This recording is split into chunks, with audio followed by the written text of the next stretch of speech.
masih melanjutkan pembahasan tentang zikir-zikir yang dibaca ketika berada dalam posisi sujud di dalam sholat. Pertemuan yang lalu telah disebutkan riwayat di dalam kutubi sunan, di dalam kitab-kitab sunan, bacaan zikir yang dibaca ketika sujud paling minimal itu adalah Subhana Rabbiyal A'la thalathan, dibaca sebanyak 3 kali. Dikatakan oleh Imam Nawawi, zikir ketika dibaca dalam sujud tersebut wadzalika adnah, itu yang paling minimal. Nah, yang paling penting di dalam sujud itu zikirnya diawali dengan kalimatu tasbih, subhana. Itu yang paling penting. Nah, selebihnya itu redaksinya berbeda satu dengan lainnya, tapi kesimpulan keseluruhan diawali dengan kalimat mensucikan Allah, yaitu subhanallah atau subhana rabbi. Di riwayat yang lain, doa tersebut atau zikir tersebut redaksinya adalah subhanaka wa bihamdika la ilaha illa anta. Itu juga bisa digunakan di saat sujud. Di redaksi yang lain berupa doa, yaitu Allahumma a'udzu biridhaka min sakhatik wa bimu'afatika min 'uqubatik wa a'udzu bika minka la uhsi thana'an 'alaika anta kama athnaita 'ala nafsik. Itu juga bisa digunakan ketika kita membaca doa atau zikir di dalam sujud ketika sholat. Nah, sujud yang sebagaimana telah dibahas disyariatkan hanya 4, tidak lebih dari itu. Sujud sholat, sujud sahwi, sujud syukur, sujud tilawah, selesai. 4 itu yang disyariatkan. Selebihnya daripada itu tidak disyariatkan. Yang disyariatkan 4 sujud tersebut. Nah, sehingga Imam Nawawi beliau melarang dan menghukumi hukumnya makruh.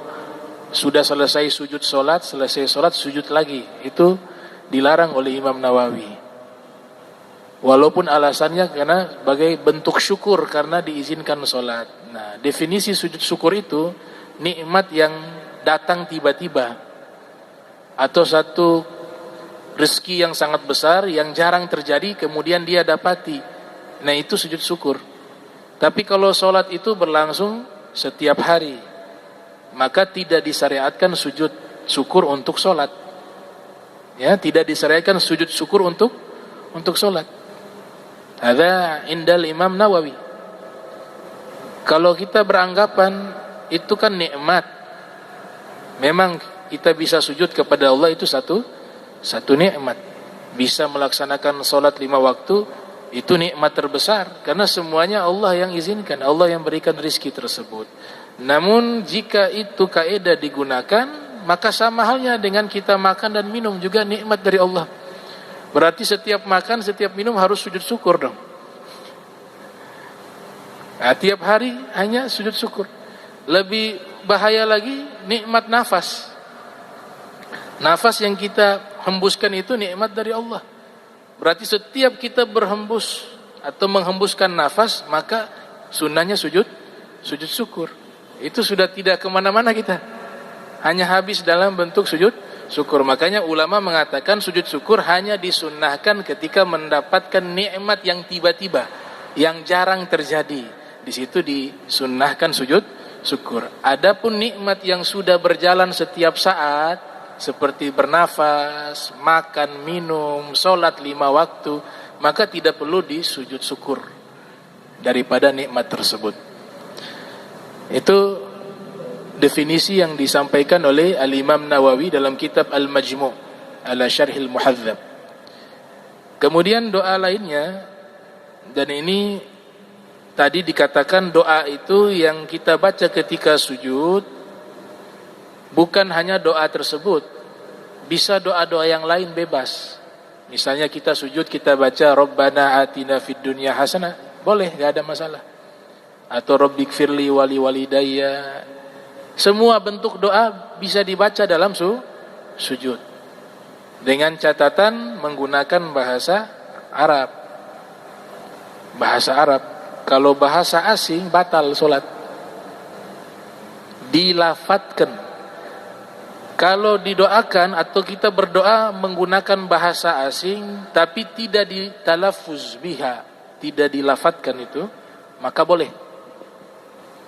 Jadi kita doa pakai bahasa kita masing-masing, bukan menggunakan bahasa Arab, diperbolehkan oleh para ulama, diperbolehkan di dalam syariat kita, dengan syarat tidak dilafatkan.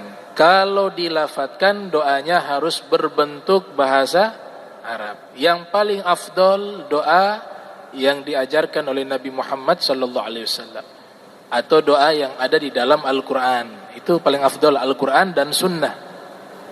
Namun ketika membaca doa yang ada di dalam Al-Qur'an atau doa yang ada dalam hadis Nabi, jangan niatkan membaca Al-Qur'an dan membaca hadis. Kalau itu diniatkan seperti itu jadi makruh.